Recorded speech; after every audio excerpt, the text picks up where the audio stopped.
Good evening, because it's evening here in Burgundy in our house. Hello, Sonya. Hi there. Yeah, it's almost in the middle of the night, actually. Well, actually, look at our face. We've been recording for the whole day. Actually, the whole last 2 days for Sartorial Talks. So today, we're going to see something extremely different. We have here in this glass questions that my wife, and she's been looking with some other people of some question, and I have no clue. Well, to be honest, I know one question out of, I don't know, how many questions? I don't know. I think there's 9, but we'll choose maybe 4 or 5. Okay, and we're going to do it live for real, because this is not our style to cheat on you. And so just, you know, I'm going to take a question, and we're going to discuss this question, well, the best we can. Are you ready for that? Let's go. Let's go. Maybe you take the first question. Really? Yes, okay. Please. It's so funny. It reminds me my youth. Okay. So I'm not sure I can read. Oh. Undoing the sleeve buttons of a jacket just for showing off.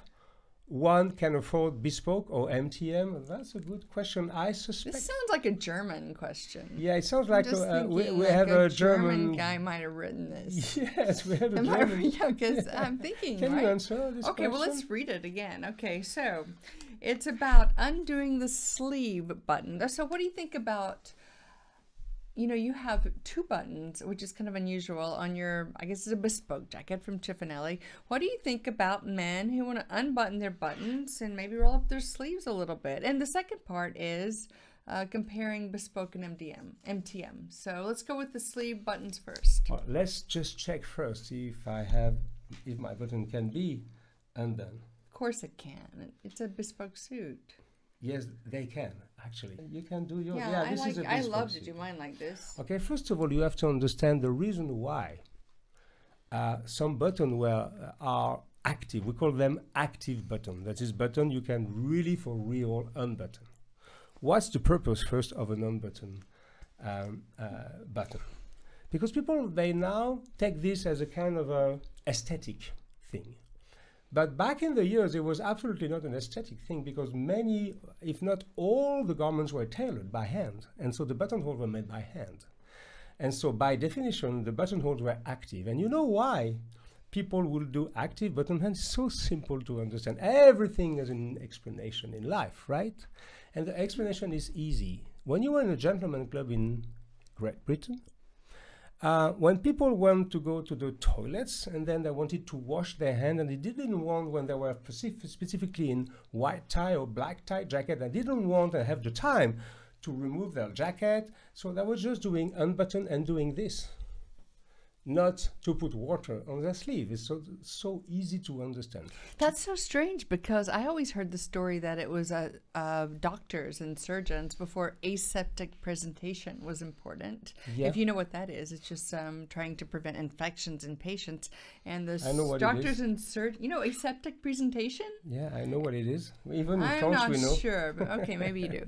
So the doctors and surgeons would roll up their sleeves when they worked on their patients. So I don't know which story is more accurate, but well, this is very American way of thinking, because I've never seen any surgeon operating with a suit. But that's another story. That's because this was back in the day, not now. But you think they were operating surgery with a bespoke suit? I don't know. I was in healthcare for a long time. I heard stories. Yeah, but it was true for probably shirts, but for whatever. Anyway, you it guys can maybe comment. It has a function. Today it has become something like an aesthetic. And well, to be honest with this question, many people, specifically people, there's a kind of a weird thing that is happening now many times in MTM. I've seen so many people putting some contrasted either buttonhole here or buttonhole here. Is that, well, that's anything contrasted means, look at my buttonhole, it can be open. It means I am rich because I can afford bespoke. So, okay, in this case, is really showing off, specifically when you contrast the buttonhole. I thought it was really cool when I first saw it, and then 3 months later, I was mortified when I learned about bespoke. Yeah, but at the same time, I can understand people who want to show, okay, it's depend on the intention. Some people want to show they know about menswear. they are educated in men's style, and we can't criticize them, because that's not our style to criticize anybody. If they like it, it's okay to do it. Yeah, but exactly. at the same time, if you only do this to show off that you can afford bespoke, it's a little bit, let's say, disputable. Do you agree with that? I do. But, you know, it's really funny because you think that you can't talk that much about buttons on your sleeve, right? They're just little buttons and buttonholes. But old money people think it's kind of vulgar to unbutton some of your buttons because you're trying to prove that you have a bespoke suit, and it shouldn't be something you have to prove. But also, if you come into today's time, you know, fashion's sort of merging with style, and I like it. I like to unbutton my buttons, not to show you that my buttonholes work, just because it's kind of cool and it feels good.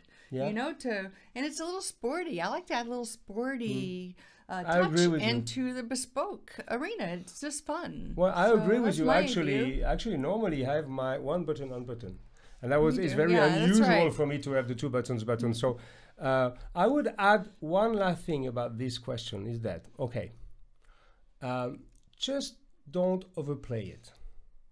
If you feel it's okay, you like to have one button unbuttoned, no problem. Just unbutton one button. Who cares if it's a bespoke or MTM or a ready-to-wear? It doesn't matter, really. The only thing is that if you overplay it by, for example, contrasting your buttonhole or try to say hello to the people and say, it's a little strange. That's right. It's a little strange. That's right. Elegance is also about, you know, assuming what you want, assuming your desires, assuming your style, and just being, I know it can look like a cliche, but it's really about being who you are. And if you want to, you know, to have a buttonhole unbuttoned because you see, you think it's a little bit like nonchalant. It's a bit about lâché, we say in France. Just do it. There's no problem with that. And you know, sometimes those buttonholes don't work. And it doesn't mean it's a horrible suit if they don't work. It doesn't really mean that. And so don't reject a suit just because the buttonholes don't work. It could actually be a pretty decent suit with some canvassing and some handmade operations.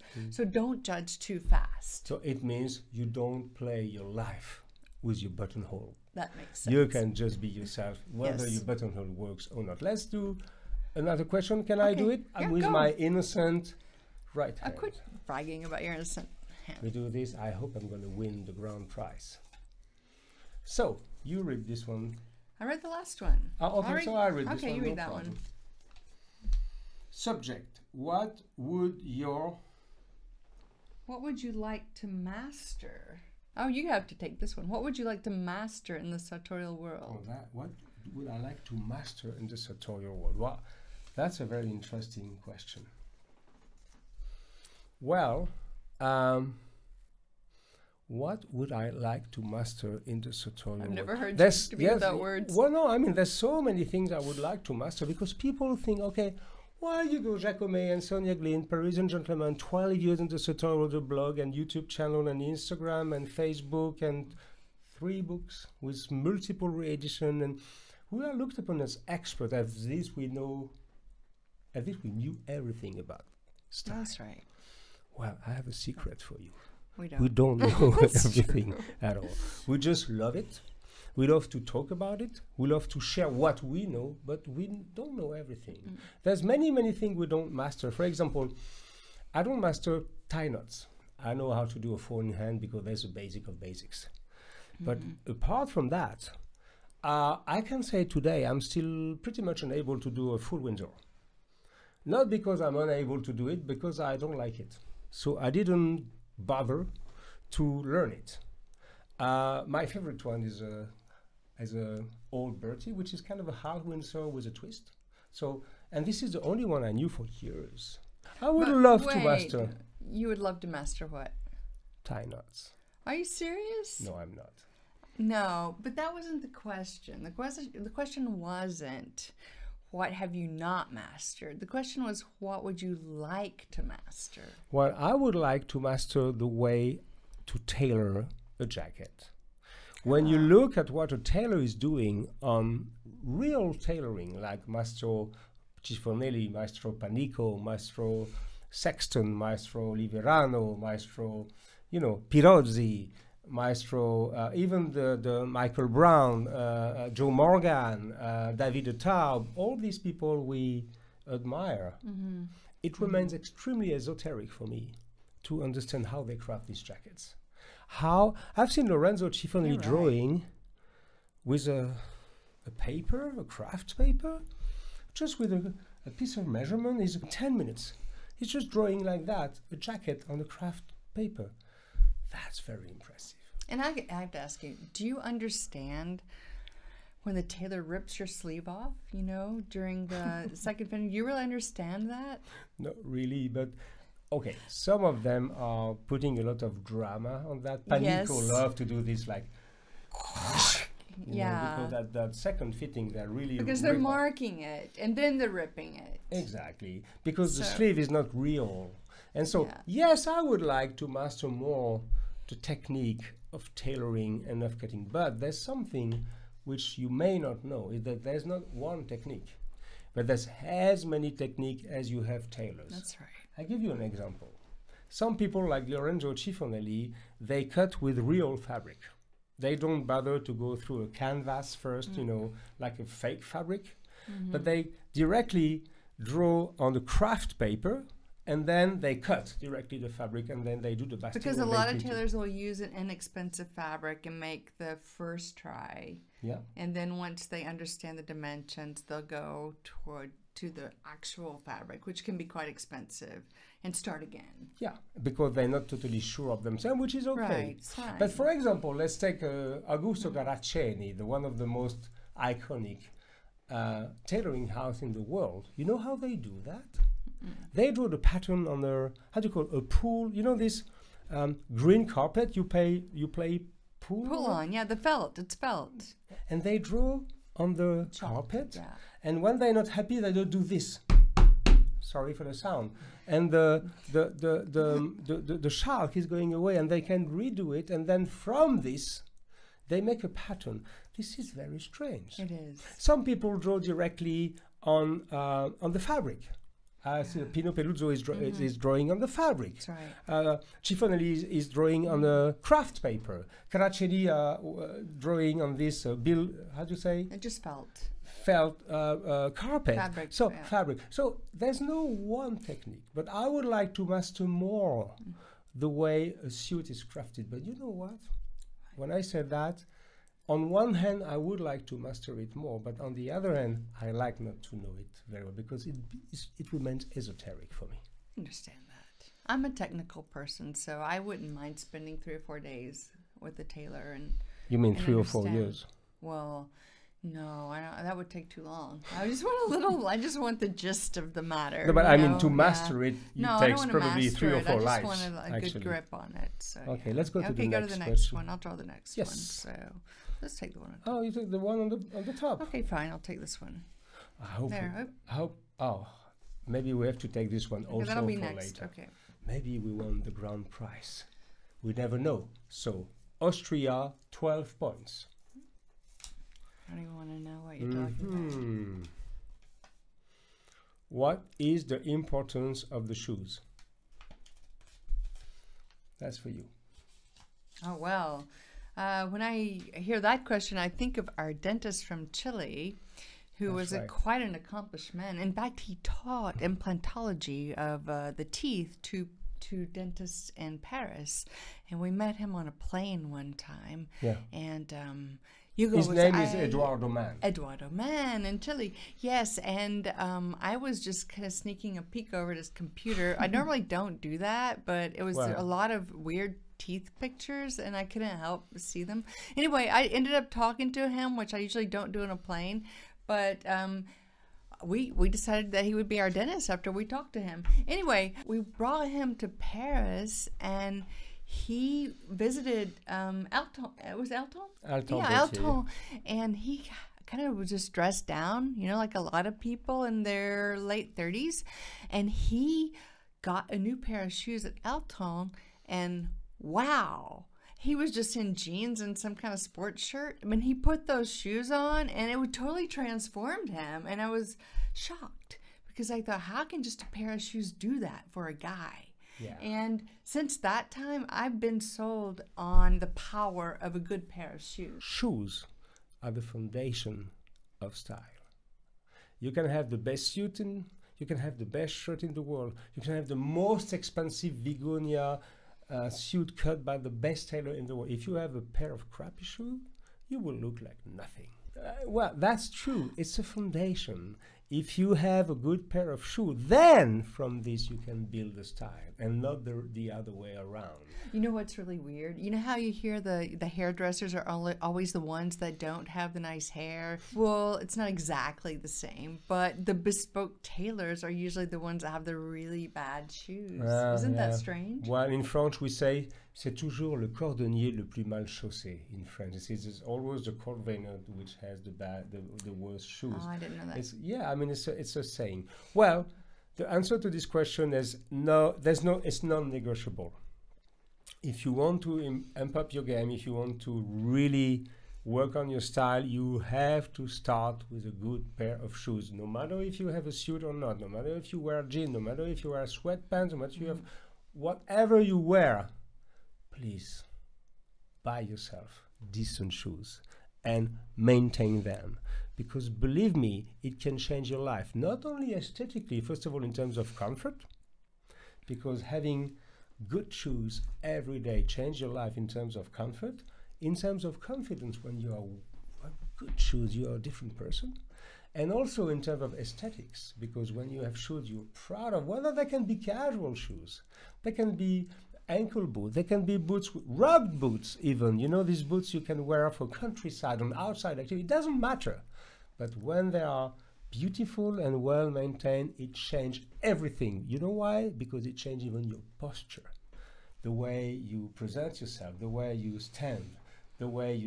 It's very important. And believe me, well, I have a little story to share with you very quickly. When I was a little boy, well, not a little boy, when I was 7, 8 years old, when my mom would buy me a new pair of shoes, I would, first of all, refuse to wear this pair of shoes for at least 2 weeks, because I didn't want to spoil the soles, the under of the shoe. Why? Because for me, that was kind of a magical object. And I said, well, if I go on outside with my shoes, they're going to be destroyed. No? And I must admit now, I can confess, I was also, sometimes it happened I was sleeping with them, because I was totally fascinated by this object of leather, the smell, the shape and everything. So shoes are the foundation of style. But you know what? Okay, you don't sleep with your shoes now. I can tell. Oh wow!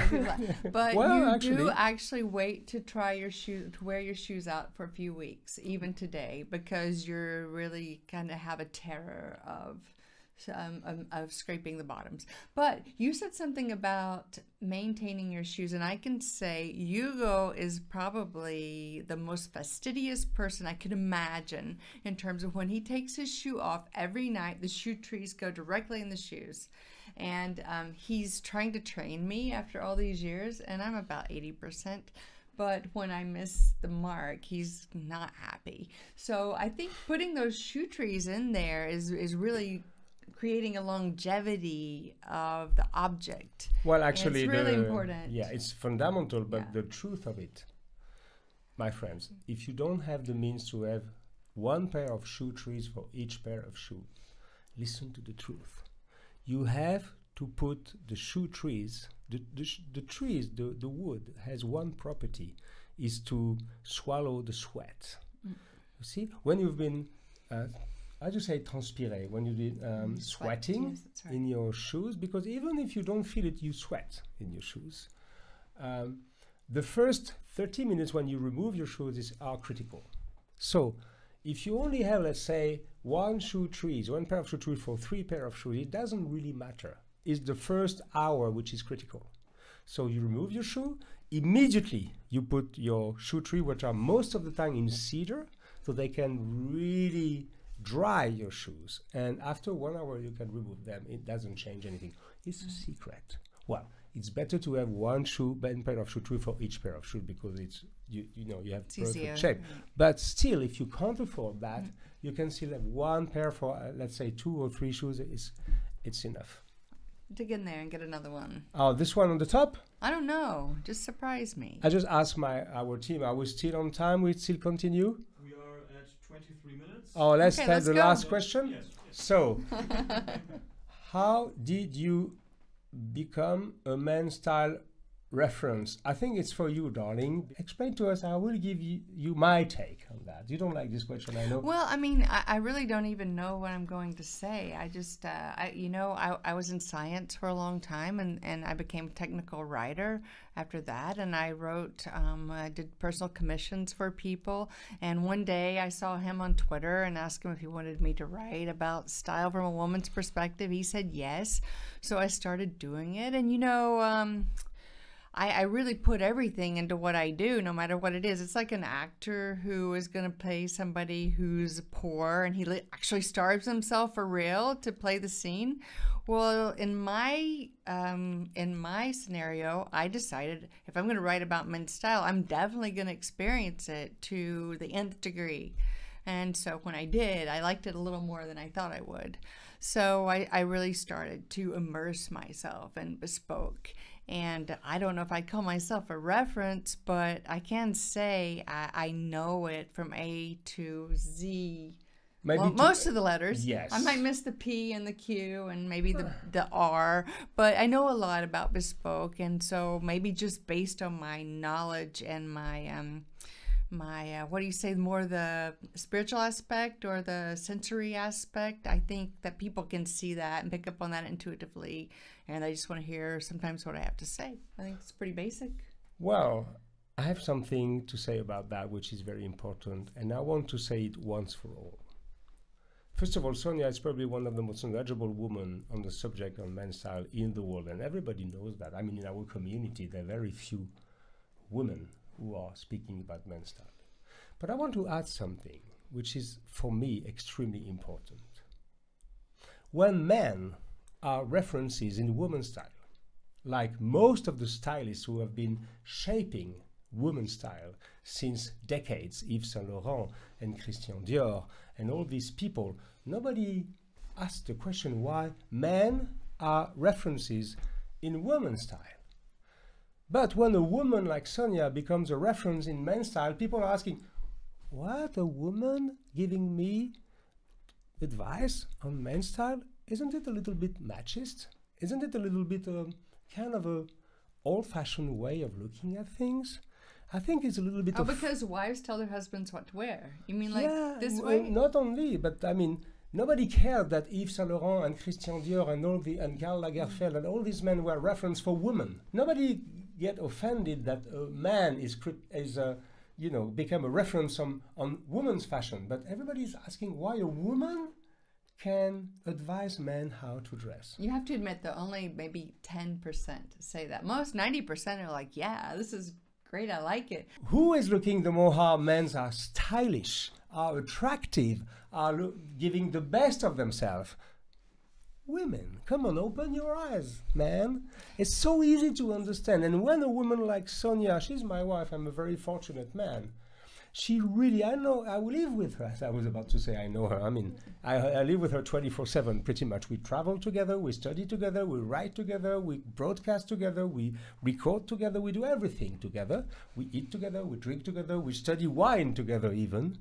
But at the moment when I know her, she's really deep diving into this subject. She's more technical than me. She knows more than me about tailoring, much more than me on the technical side. It matters. The eye of a woman on men's style, it's probably more, I would say, legit than men looking at men and just, this kind of, I don't have anything, hey, people from Style From, I love you, you my friends. But sometimes they discuss for 3 weeks on the button down, on the number of centimeters, the number of stitches per millimeter or per centimeter.